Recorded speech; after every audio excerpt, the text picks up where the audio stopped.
Welcome to our channel Jan Museum and my name is Jit Bishas. আজকে আমি class 9-এর ফিজিক্সের second chapter বল ও গতি নিয়ে আলোচনা করব। তো প্রথমে আলোচনা করি গতি নিয়ে। তো গতি কি? আমার রেসপেক্টে যে বস্তু সময়ের সঙ্গে নিজের স্থান পরিবর্তন করে তাকে আমি বলবো হচ্ছে গতিশীল বস্তু। আর গতিশীল বস্তুর অবস্থাটাকে কী বলবো? গতি।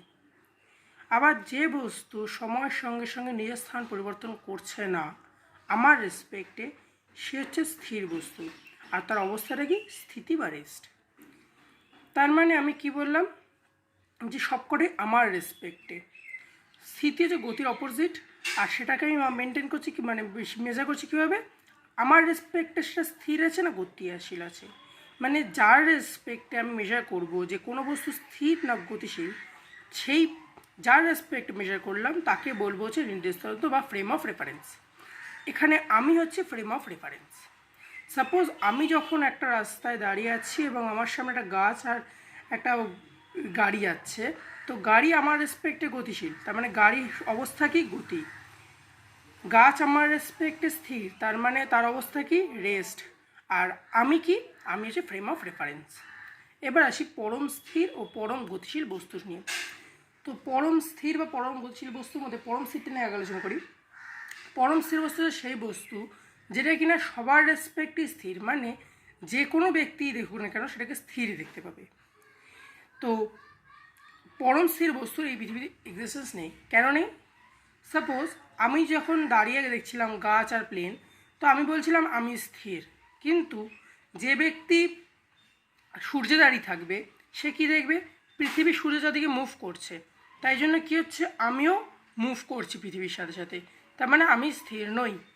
আবার যদি কোনো ব্যক্তি ছায়া পড়ে দাঁড়িয়ে থাকে, সে দেখবে কি পৃথিবী এবং সূর্য দুজনেই মুভ করছে, তার মানে সূর্য থেকে দাঁড়িয়ে থাকা ব্যক্তিও স্থির নয়। আবার যদি আমরা বলি গ্যালাক্সি মানে স্থির, তা কিন্তু দেখা যাবে কি যদি গ্যালাক্সির বাইরে বেরিয়ে যায় তখন দেখবে গ্যালাক্সিও মহাবিশ্বে মুভ করছে, তার মানে গ্যালাক্সিও স্থির নয়। তার মানে পরম স্থির বস্তু বলতে ইউনিভার্সে কিছুই নেই। যদি এবার পরম গতিশীল বস্তু কি? পরম স্থির বস্তুর রেসপেক্টে যে গতিশীল তাকে বলবো হচ্ছে পরম গতিশীল বস্তু। কিন্তু পরম স্থির বস্তুই তো অস্তিত্ব নেই, তাহলে পরম গতিশীল বস্তুর কোনো অস্তিত্ব থাকবে কী করে? তো পরম গতিশীল বস্তুরও কোনো অস্তিত্ব নেই। এবার আসি গতির প্রকারভেদে। তো গতি ক রকমের? গতি 5 রকমের: রৈখিক গতি, বৃত্তীয় গতি, ঘূর্ণন গতি, মিশ্র গতি এবং দোলন গতি। এবার আমি একটা এক্সপ্লেন করছি। রৈখিক গতি বা ট্রান্সলেশন মোশন কি? ট্রান্সলেশন মোশন কি? যখন কি না প্রত্যেকটা পার্টিকেল একই ভেলোসিটি নিয়ে একই ডাইরেকশনে মুভ করবে তাকে আমি বলবো হচ্ছে রৈখিক গতি। ফর অ্যান এক্সাম্পল, একটা ট্রেনের প্রত্যেকটা কামরা একই ভেলোসিটি নিয়ে একই দিকে মুভ করে, তাহলে আমি কী বলবো? ট্রেন রৈখিক গতি অনুসরণ করে। বৃত্তীয় গতি। বৃত্তীয় গতি কি? যখন কিনা কোনো একটা পয়েন্টকে সেন্টার করে তার চারদিকে কোনো পার্টিকেল মুভ করবে তখন তাকে আমি কী বলবো? বৃত্তীয় গতি। বৃত্তীয় গতি কী হচ্ছে? বৃত্তীয় গতির ক্ষেত্রে তার ডাইরেকশন সবসময় চেঞ্জ হচ্ছে। ফর অ্যান এক্সাম্পল, পৃথিবীর বার্ষিক গতি। পৃথিবীর বার্ষিক গতি কী হচ্ছে? সূর্যের চারদিকে একটা সার্কুলার পাথে মুভ করছে, তো এটা একটা বৃত্তীয় গতি উদাহরণ। ঘূর্ণন গতি। যখন কিনা একটা অ্যাক্সেসকে সেন্টার করে বস্তুতে থাকা প্রত্যেকটা কণা ওই অ্যাক্সেসের চারদিকে রিভলভ করবে বা ঘুরবে তাকে আমি কি বলবো? ঘূর্ণন গতি বা রোটেশনাল মোশন। যদি একটা এক্সাম্পল বলি তাহলে কি, পৃথিবীর আর্নিক গতি কিন্তু একটা ঘূর্ণন গতি, যেখানে পৃথিবীর অ্যাক্সেস স্থির এবং পৃথিবীর চারপাশে তার সারফেস কিন্তু পৃথিবীর অ্যাক্সেস চারদিকে ঘুরছে। তো এবার আসি মিশ্র গতিতে। তো মিশ্র গতি কাকে বলে? যখন দুটো গতি একসঙ্গে মিশে একটা নতুন গতিকে ফর্ম করবে তখন সেটাকে আমরা বলবো হচ্ছে মিশ্র গতি। এক্সাম্পল, একটা গাড়ি আমরা রাস্তায় চলতে দেখি, তো গাড়ির রাস্তায় যখন চলে তখন কী দেখি? চাকাটা ঘুরছে। তো চাকাটাকে যদি বেসিক্যালি দেখি তখন দেখবো কি চাকাটা ঘূর্ণন গতি প্রদর্শন করাচ্ছে, কিন্তু সে ঘুরতে ঘুরতে কী করছে? সামনের দিকে যাচ্ছে, যার জন্য গাড়িটা এগিয়ে যাচ্ছে। তো চাকাটা ক্ষেত্রে কী হলো? একটা ঘূর্ণন গতি প্রদর্শন করাচ্ছে প্লাস একটা রৈখিক গতি দেখাচ্ছে। তো এই দুটো গতি একসঙ্গে মিশে গিয়ে চাকার গতিটাকে প্রদর্শন করে, মানে রিপ্রেজেন্ট করছে। তো আমি কি বলবো? চাকার গতিটা হচ্ছে কি এখানে একটা মিশ্র গতি। এবার সে দোলক গতি। যখন কিনা এমন দোলক গতি এমন একটা গতি যে গতি কী হচ্ছে? একটা পার্টিকেল একটা নির্দিষ্ট পাথ অনুসরণ করে মুভ করবে এবং একটা টাইম পিরিয়ডের পরে ঠিক আগের পজিশনেই ফিরে আসবে, তাকে আমি কী বলবো? দোলক গতি। পেন্ডুলাম আমরা সবাই দেখেছি। পেন্ডুলামের ক্ষেত্রে কী হচ্ছে, পেন্ডুলাম পরপর একই জায়গায় ফিরে আসে। আর একটা অদ্ভুত রকম দোলক গতি হচ্ছে বৃত্তীয় গতি। বৃত্তীয় গতিও কিন্তু এটা দোলক গতি। কেন? একটা সার্কুলার পাথ অতিক্রম করার পর সে আবার আগের পয়েন্টে ফিরে আসবে। মানে পৃথিবীর ক্ষেত্রে ধরি, পৃথিবী একটা পুরো সূর্যকে পরিক্রমা করে 1 বছর বাদে কোথায় ফিরে আসে? তার আগের পজিশনে, প্রথম পজিশনে। তার মানে কি পৃথিবীর দোলন কাল কত? 1 বছর। তার মানে পৃথিবীর গতিটা কী হলো? বৃত্তীয় গতিও বলতে পারি, দোলক গতিও বলতে পারি। এবার আমরা দেখব চলন গতি সঙ্গে বৃত্তীয় গতি বা ঘূর্ণন গতি কী কী পার্থক্য আছে। তো চলন গতির ক্ষেত্রে আমরা কী বললাম? চলন গতির ক্ষেত্রে প্রত্যেকটা বস্তুর প্রত্যেকটা কণা একই ডাইরেকশানে একই ভেলোসিটিতে মুভ করছে, যেখানে কিনা বৃত্তীয় গতির কী হচ্ছে, প্রত্যেকবার তাদের ডাইরেকশান এবং মুভমেন্টের ভেলোসিটি চেঞ্জ হয়ে যাচ্ছে।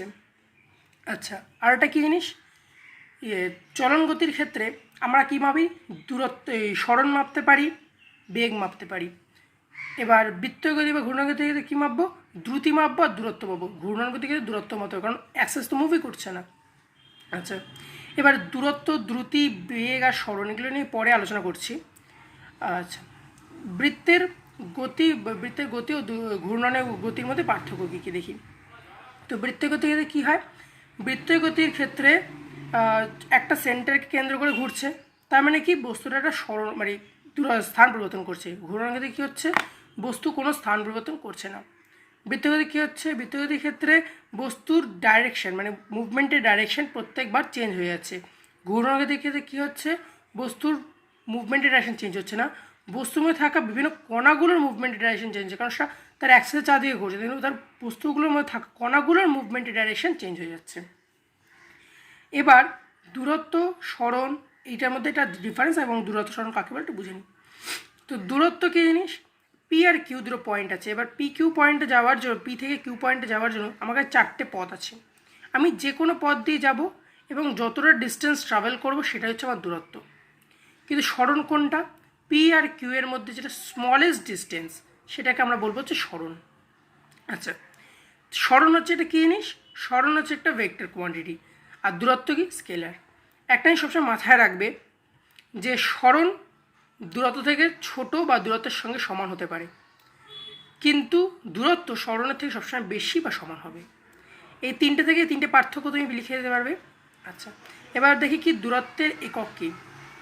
দূরত্বের একক হলো গিয়ে সেন্টিমিটার সিজিএসে, মিটার এসআইতে, মাত্রা কি?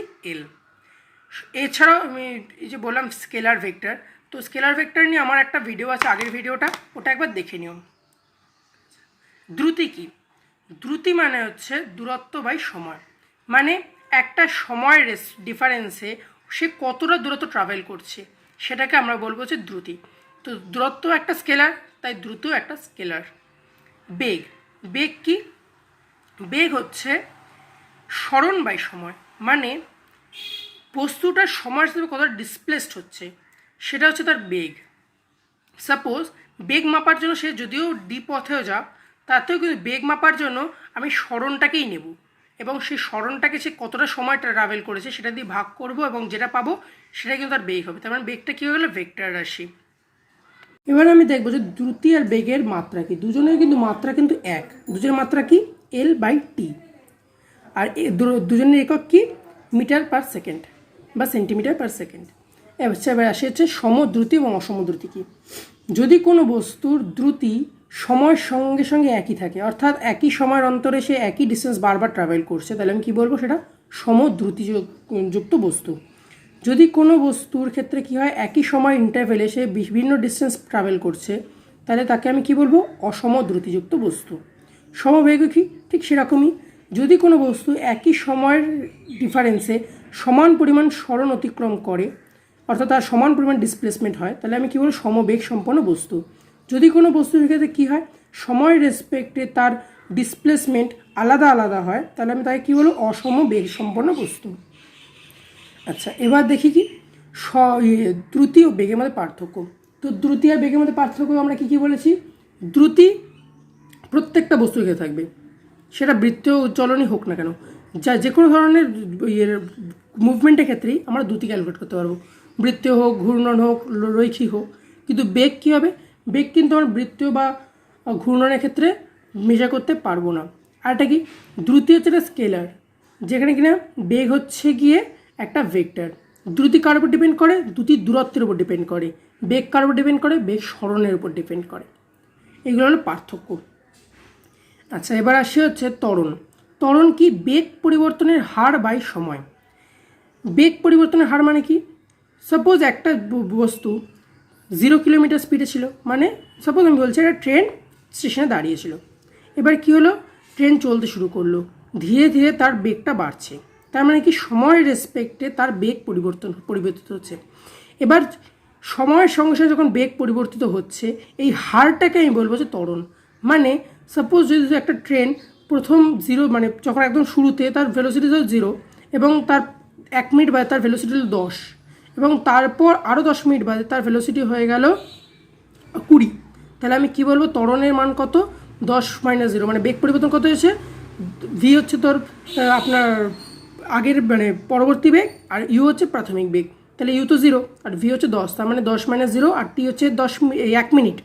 তার মানে 10/1 মিনিট, মানে হচ্ছে আমি এটা বলতে পারি যে ট্রেনের ভেলোসিটি ত্বরণের হার হচ্ছে 10 কিলোমিটার পার মিনিট। আচ্ছা, সমত্বরণ ও অসমত্বরণ মানে কি?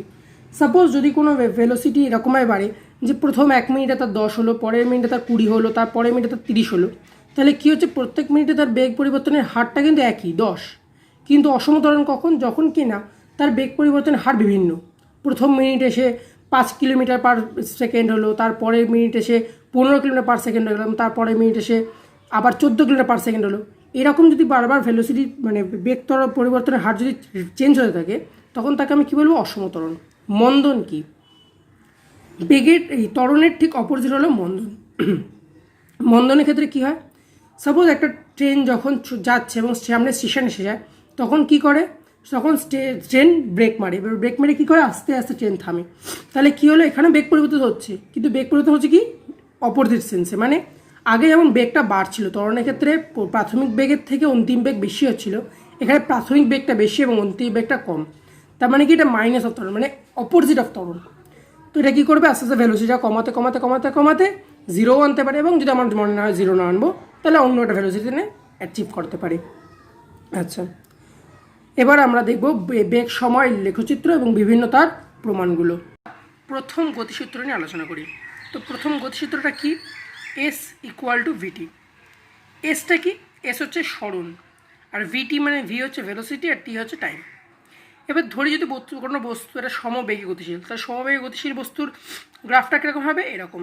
তার মানে কি টি যেভাবেই বাড়ুক না কেন, ভি এর কোনো ইনক্রিমেন্ট বা ডিক্রিমেন্ট হচ্ছে না, ভিটা কনস্ট্যান্ট হয়ে রয়েছে। এটাকে কী বলো? সমবেগ বস্তু।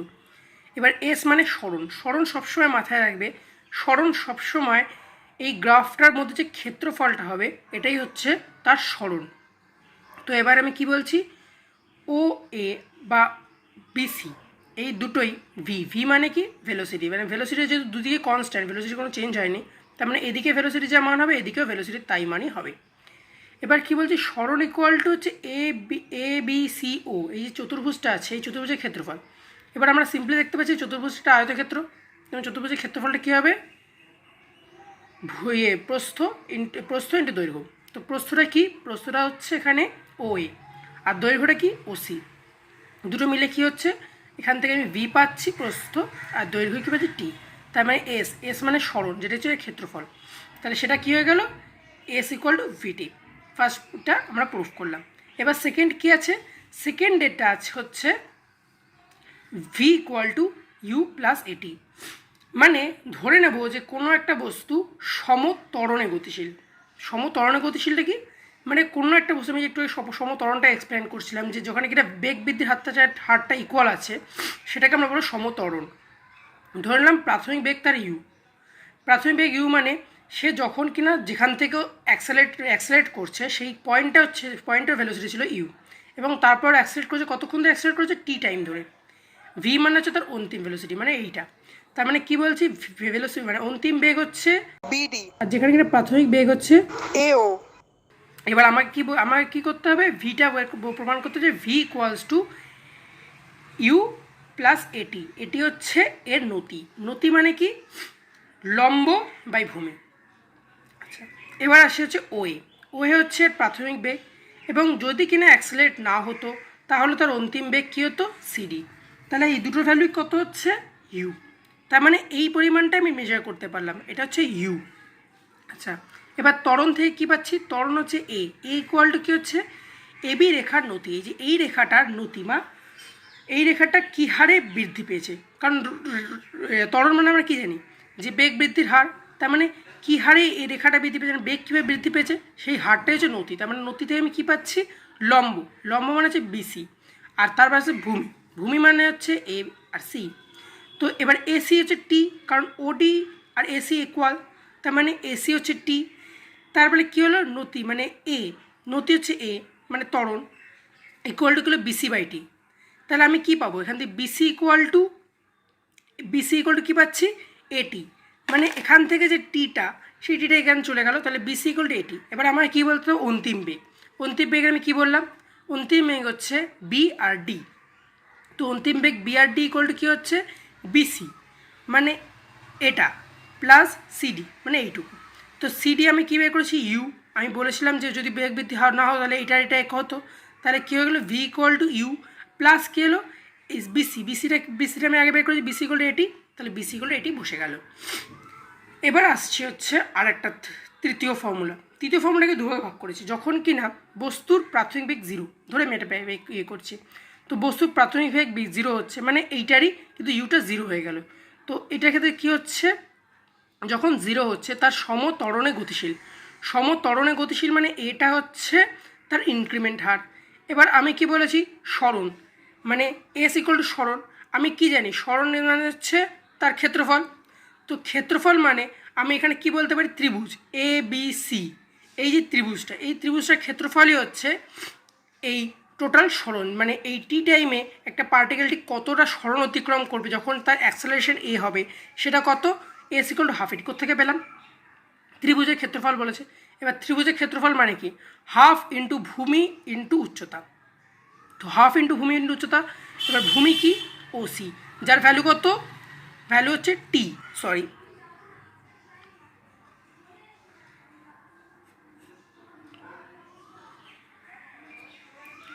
তো এটা কি হচ্ছে বিসি মানে এর উচ্চতাটা হচ্ছে বিসি, তাহলে এখানে কি হলো O A OC into BC, OC কিছু হচ্ছে ওসি হচ্ছে তার ভূমি যেটা হচ্ছে টি, আর বিসি হচ্ছে যেটা তার উচ্চতা, তাহলে হাফ ইন্টু ভূমি ইন্টু উচ্চতা, সেখান থেকে এবার ভিটা কি ভিটা হচ্ছে এটি, আমি যেটা দেখলাম যে এ আর টি, কারণ এ আর টি এখান থেকে আমরা আগে ফর্মুলায় বের করেছিলাম যে ভি ইকুয়াল টু এটি হয়ে যাচ্ছে যখন কিনা ইউটা জিরো হয়ে যাবে, তাহলে আমি এই ফর্মুলাটা ইউজ করছি যখন ইউ ইকুয়াল টু জিরো, তাহলে ভি ইকুয়াল টু এটি, তো সেটাই আমি ইউজ করে কী বলছি এখানে এটিটাকে এখানে বসিয়ে দিলাম যে ভি এর জায়গায়, তাহলে কী হয়ে গেল এ টি স্কোয়ার। গতির থার্ড ল নিয়ে আরেকবার আলোচনা করব, যখন কিনা ইউটা জিরো নয় মানে প্রাথমিক বেগ জিরো নয়। এবার কীভাবে প্রাথমিক বেগ জিরো নয় তারপর সে কী হচ্ছে সে একটা অ্যাক্সেলারেশন নিয়ে মুভ করছে সেটা হচ্ছে এ, তো সেই কন্ডিশনে তার টোটাল সরণ কত হবে, তো আগে আমরা শুধু কনসিডার করেছিলাম যখন ইউটা জিরো শুধুমাত্র এই ত্রিভুজটুকুর জন্য, এখন কি করবো এই চতুর্ভুজটার জন্য আমরা ক্ষেত্রফল কনসিডার করবো, কারণ আমরা জানি কি সরণ হচ্ছে ক্ষেত্রফল। তারপর আমি কী পাবো এবার এই বিশাল বড় চতুর্ভুজটাকে আমি দুভাগে ভাগ করতে পারি, একটা হচ্ছে আয়তক্ষেত্র একটা হচ্ছে ত্রিভুজ। এবার আয়তক্ষেত্রের ক্ষেত্রফলটা আমি একদম প্রথম শ্লয়ের ক্ষেত্রে বের করেছিলাম, সেটা কত ছিল আয়তক্ষেত্রের ক্ষেত্রফলটা সে আগের মতনই তার দৈর্ঘ্য মানে ওডি ইন্টু প্রস্থ ওএ, এই দুটো থেকে আমি বের করলাম কি ইউটি, তার মানে তার এই পোর্শনের ক্ষেত্রফলটা কত হলো ইউটি।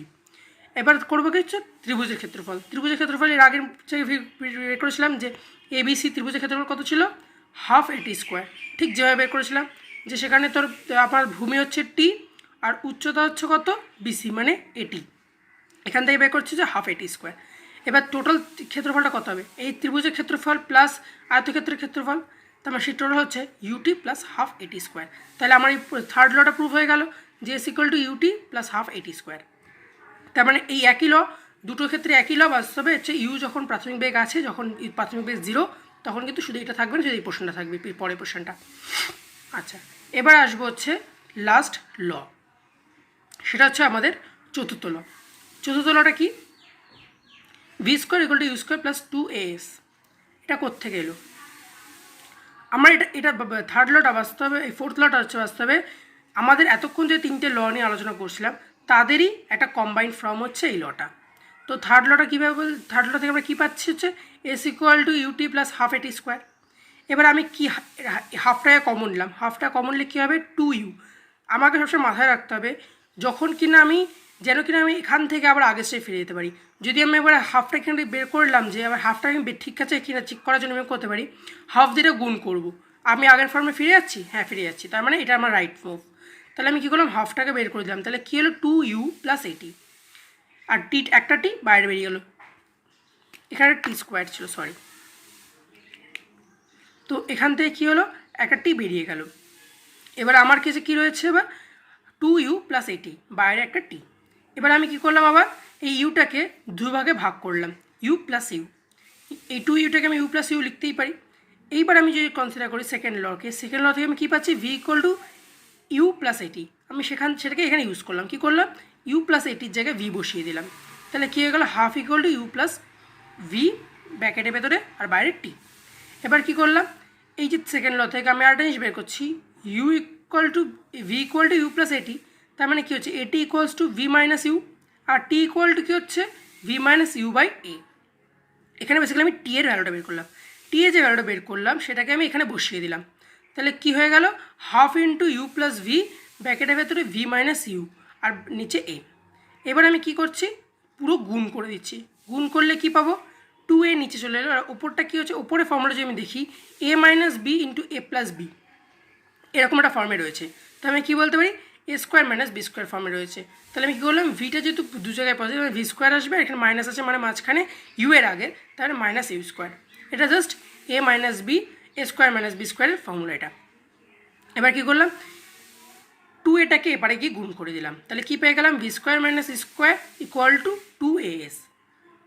তারপর কী করলাম, ইউ স্কোয়ারটাকে ওপার থেকে এপারে নিয়ে আসলাম, তাহলে আমি কী পেলাম, V square equal to U square plus 2as।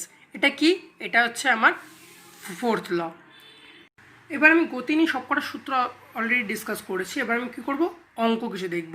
গতি সংক্রান্ত অঙ্কগুলো আগে একটু ডিসকাস করে নিই। তো গতি সংক্রান্ত অঙ্কগুলোর মধ্যে আমি প্রথমে একটা অঙ্ক করছি এরকম, একটা কণা পূব দিকে 8 মিটার গেল এবং উত্তর দিকে 6 মিটার গেছে এবং 4 সেকেন্ড সময় নিল। কণাটি দ্বারা অতিক্রান্ত দূরত্ব বের করতে দিয়েছে, কণাটির সরণ বের করতে দিয়ে দ্রুতি ও বেগ নির্ণয় করতে বলেছে।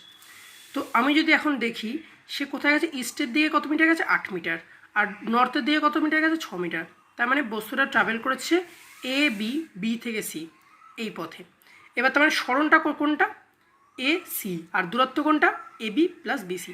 তো আমি কি করলাম, প্রাথমিক দূরত্ব এ, অন্তিম দূরত্ব সি, এবার অতিক্রান্ত দূরত্ব কত, এ বি প্লাস বিসি, মানে এটা, সেটা কত হচ্ছে 8 মিটার, কারণ দূরত্ব কী হয়, দূরত্ব যোগফল হবে, 8 প্লাস 6 মানে 14 মিটার। তার মানে সে কতটা দূরত্ব পার করেছে, সে টোটাল 14 মিটার দূরত্ব পার করেছে। এবার সরণ মানে কি, এসি। এবার এসিটা কীভাবে ক্যালকুলেট করবো, পিথাগোরাস থিওরেম ইউজ করবো। পিথাগোরাস থিওরেম কী বলছে, AC square equal to AB square plus BC square, মানে অতিভুজের স্কোয়ার ইকুয়াল টু ভূমি স্কোয়ার প্লাস লম্ব স্কোয়ার। তো আমি সেখানে কী করলাম, এসি স্কোয়ার ইকুয়াল টু আমি এখানে বিসি এবির জায়গায় বসালাম 8 স্কোয়ার, মানে যেহেতু এবি ইকুয়াল টু 8, আর বিসির জায়গায় বসালাম 6 স্কোয়ার, যাতে কিনা বিসি ইকুয়াল টু 6। এবার সেখান থেকে আমি ক্যালকুলেট কী পাচ্ছি, এসি স্কোয়ার ইকুয়াল টু 100 এবং এসি ইকুয়াল টু কী হচ্ছে, √100 ইকুয়াল টু 10। সবসময় মাথায় রাখবে, রুটের পর প্লাস মাইনাস হলেও লেন্থ কোনো সময় মাইনাস হতে পারে না, লেন্থ কখনো মাইনাস হতে পারে না। তো লেন্থ মাইনাস হতে পারে না, কী হলো, এসি ইকুয়াল টু 10 হয়ে গেল। এবার আমি কি করব, বস্তুর সরণ হলো কত, 10 মিটার, তাহলে বস্তুর দ্রুতি বের করব। বস্তুর দ্রুতি মানে অতিক্রান্ত দূরত্ব বাই সময়। অতিক্রান্ত দূরত্ব বাই সময় মানে কি, অতিক্রান্ত দূরত্ব কত, 14 মিটার, আমি আগে ক্যালকুলেট করলাম। তারপর কী করলাম, সময়টাকে ডিভাইড করলাম, তো 14/4 মানে কত হলো, 3.75 মিটার পার সেকেন্ড। এবার বস্তুর বেগ কত হলো, বস্তুর বেগ কি বলছি, সরণ বাই সময়। এবার টোটাল সরণ কত বের করেছিলাম, টোটাল সরণ 10 বের করেছি, তো 10/4 কত হয়ে গেল, 2.5 metre per second towards north east. তাহলে আমি আরেকবার দেখে নিই, তাহলে বস্তুর বেগ হচ্ছে কত, এই দূরত্ব কত হচ্ছে 14, যেখানে কিনা তার সরণ হচ্ছে 10। তাহলে আমি যে প্রথমে বলেছিলাম যে দূরত্ব সরণের থেকে বেশি হতে পারে, তো সেটা প্রুভ হয়ে গেল আবার এখানে একবার। আবার এখানে কি হচ্ছে, দ্রুতি কত হলো, 3.5 মিটার পার সেকেন্ড, আর বেগ হলো 2.5 মিটার পার সেকেন্ড। তাহলে আমি কি বলেছিলাম, দ্রুতি বেগের থেকে বেশি হতে পারে, তাই সেটাও এখানে প্রুভ হয়ে গেল। এবার আসি আমার সেকেন্ড প্রবলেমটা কী বলছে, একটি ট্রেন দুটি স্টেশনের মাঝের দূরত্বের প্রথম অর্ধেক 40 কিলোমিটার/আওয়ার এবং পরবর্তী অর্ধেক 60 কিলোমিটার/আওয়ার বেগে অতিক্রম করে। তাহলে ট্রেনের গড় বেগ কত? মানে আমি যদি ধরে নিই যে দুটো স্টেশনের মধ্যবর্তী দূরত্ব 2x, তাহলে প্রথম এক্স ডিস্টেন্সে কত কিলোমিটার/আওয়ার ট্রাভেল করলো? 40 কিলোমিটার। আর পরবর্তী এক্স 60 কিলোমিটার/আওয়ার ট্রাভেল করলো। এবার কি বলছি, সাপোজ ধরলাম যে প্রথম অর্ধেক পার করতে সময় লাগলো t1, then t1 equals to x/40। এবার x/40টা কী করে পেলাম? 40 কিলোমিটার পথ যায় সে 1 ঘন্টায়, তাহলে 1 কিলোমিটার পথ কত যায়? 1/40। x কিলোমিটার পথ কত যায়? কতক্ষণ সময় লাগবে তার? x/40। x কিলোমিটার পথ যেতে তার সময় লাগবে, তাহলে আমি x কিলোমিটার পথ যেতে কতক্ষণ হলাম? t1, তার মানে x/40 = t1 হয়ে গেল। ঠিক সিমিলারলি আমি আবার কি করলাম, যখন সে 60 কিলোমিটার/আওয়ারে বা বাকি অর্ধেক যাচ্ছে, ডিস্টেন্সটা একই, তাহলে তার সময় লাগবে কত? t2। t2টা কত হলো? x/60। এইবার আসি আমার পরবর্তী, এবার যোগ করলাম দুটো টাইমকে, মানে 2x দূরত্বে যেতে কতক্ষণ সময় লাগছে? t লাগছে, সেটা কতক্ষণ? এই t1 আর t2 এই দুটোকে মেলে হচ্ছে t1 + t2 করলে আমি পাচ্ছি হচ্ছে t = t1 + t2। এবার দুজন ভ্যালু বসিয়ে দিলাম, t1 এর ভ্যালু বসালাম x/40 আর t2 ভ্যালু বসালাম x/60। তো ম্যাথমেটিক্যাল ক্যালকুলেশন করার পর পাচ্ছি কি x/24 ঘন্টা। এত ঘন্টা সময় লাগছে, মানে তার 2x ডিস্টেন্স যেতে এই পরিমাণ টাইম লাগবে। এবার ট্রেনের গড় বেগ বের করবো। তো গড় বেগ মানে কি? কতটা ডিস্টেন্স ট্রাভেল করলো বাই সময়। তো কতটা ডিস্টেন্স ট্রাভেল করলো? 2x ট্রাভেল করলো। কতক্ষণ টাইম নিল? t টাইম নিল। তো এবার 2x, t এর জায়গায় কী বসাচ্ছি? t এর ভ্যালু বের করেছি x/14, তো বসিয়ে দিলাম। তো x কেটে গেল, আর এটা ডিভাইডের নিচে ডিভাইড, মানে উল্টে যাবে, উল্টে গিয়ে ইন্টু হলে কত হচ্ছে? 48 কিলোমিটার/আওয়ার। এবার হচ্ছে আমার থার্ড প্রবলেম এবং লাস্ট প্রবলেম। একটি বস্তুর বেগ সময় লিখচিত্র দেখানো হয়েছে। এটা হচ্ছে বেগ সময় লিখচিত্র, যেখানে কি বলছে সময় x অ্যাক্সিস বরাবর এগাচ্ছে আর বেগ y অ্যাক্সিস বরাবর যাচ্ছে। আচ্ছা, এবার হচ্ছে কি বলেছে, ও এ কী ধরনের গতি নির্দেশ করো। ও এ আমি যদি দেখি, তাহলে তার প্রাথমিক সময় তার ভেলোসিটি কত ছিল? 0, আর 4 সেকেন্ড পর তার ভেলোসিটি কত হচ্ছে? 6। আর এটা একটা স্ট্রেট লাইন। স্ট্রেট লাইন মানে সেটা নিশ্চয়ই সমত্বরণ হবে, কারণ ত্বরণ ছাড়া বেগ বৃদ্ধি হতে পারে না। অসমত্বরণ হলে আবার এই লাইনটা স্ট্রেট লাইন হতো না, বক্ররেখা হয়ে যেত। তাহলে এটা কি স্ট্রেট লাইন থেকে আমি কী বলবো? এটা সমত্বরণে বেড়েছে।